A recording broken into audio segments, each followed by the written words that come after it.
Sanju is terrific as A captain. അതെ, IPL 17 സീസണിൽ captaincy മികവ് കൊണ്ട് അയാൾ ഞെട്ടിക്കുകയാണ്. രാജസ്ഥാൻ ജയം നേടിയതിന് പിന്നാലെ കയ്യടികൾ നേടുന്നത് മറ്റാരുമല്ല, നായകൻ സഞ്ജു വി സാംസൺ തന്നെയാണ്. സഞ്ജുവിന്റെ ക്യാപ്റ്റൻസി സ്കിൽ എതിരാളികളടക്കം വീഴ്ത്തുന്നതിൽ മുംബൈ ഇന്ത്യൻസ് താരങ്ങൾക്കെതിരെ ഷോട്ട് തേർഡ് മാൻ ഇടുമ്പോൾ, അറ്റാക്ക് ചെയ്യുമ്പോൾ, വിക്കറ്റ് എടുക്കുമ്പോഴെല്ലാം അത് വ്യക്തമാണ്. പവർ പ്ലേക്ക് ശേഷം പേസർ ആവേശിന്റെ ആദ്യ ഓവർ കഴിയുമ്പോൾ മുംബൈ ബാറ്റ്സ്മാൻമാർ പേസിന് അനായാസം കൈകാര്യം ചെയ്യുന്നത് തിരിച്ചറിഞ്ഞുകൊണ്ട് രണ്ടറ്റത്ത് നിന്നും സ്പിൻ ബോളർമാരെ കൊണ്ട് വരുന്നുണ്ട്. അവിടെ ബോളിംഗ് ചേഞ്ചേഴ്സ് കൃത്യമാണ്. അതിനൊത്ത റിസൾട്ടുമായി അയാൾ നേടുമ്പോഴാണ് സഞ്ജുവിലെ മികവ് ലോകം കാണുന്നതും. ഒരു ഗെയിം റീഡർ എന്ന നിലയിൽ അസാധ്യമായ രീതിയിൽ തന്നെ സഞ്ജു മെച്ചപ്പെട്ടിരിക്കുന്നു. അതിനുള്ള തെളിവാണ് ആദ്യ 3 മാച്ചുകളിലെ രാജസ്ഥാന്റെ പ്രകടനവും.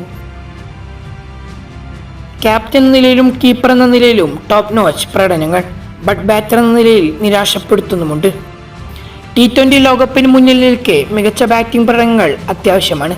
റിസ്ക് എടുക്കാതെ ഒരു മാച്ച് വിന്നിംഗ് നോക്ക് കളിക്കാനുള്ള അവസരം ഉണ്ടായിരുന്നെങ്കിലും നിർഭാഗ്യവശാൽ വിക്കറ്റ് വീഴുന്നത് മാത്രമാണ് സഞ്ജുവിലെ പ്രശ്നവും.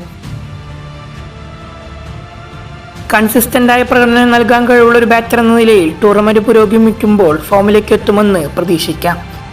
സ്വന്തം പ്രതിഭയോട് നീതി പുലർത്താൻ ചെറിയൊരു പരിശ്രമം കൂടി ഉണ്ടായിരുന്നെങ്കിലെന്ന് എപ്പോഴും ആഗ്രഹിക്കും.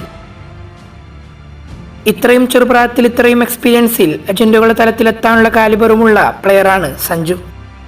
എന്നിരുന്നാലും അയാളിൽ പ്രതീക്ഷകൾ കൂടുതലാണ്. ബാറ്റിംഗ് കൂടി മെച്ചപ്പെടുത്തിയാൽ ഇന്ത്യൻ ടീമിൽ അയാളെ ഒഴിവാക്കാനാവില്ല. ഫുള്ളി ഫിറ്റായ അല്ലെങ്കിൽ ഫോമിലേക്ക് വരുന്ന സഞ്ജു സാംസന്റെ ബാറ്റുകൾക്കപ്പുറം ഒരു വെല്ലുവിളി ഒരു T20 ബോളർക്കും ഉണ്ടാവില്ലെന്ന് തോന്നിപ്പോവും. പന്തെറിയാൻ അതിനകം സെറ്റായി കഴിഞ്ഞ ഒരു ബോളർക്ക് കിട്ടുന്ന ബൗണ്ടറികൾക്ക് അവിടെ കണക്കുണ്ടാവില്ല. പ്രകോപിക്കാൻ നോക്കിയാൽ പോലും അയാൾ അതിനുള്ള മറുപടി കൂളായിക്കൊണ്ട് ഗാലറിയിലേക്ക് പന്തിനെത്തിച്ചുകൊണ്ട് നൽകുന്നുണ്ടാവും.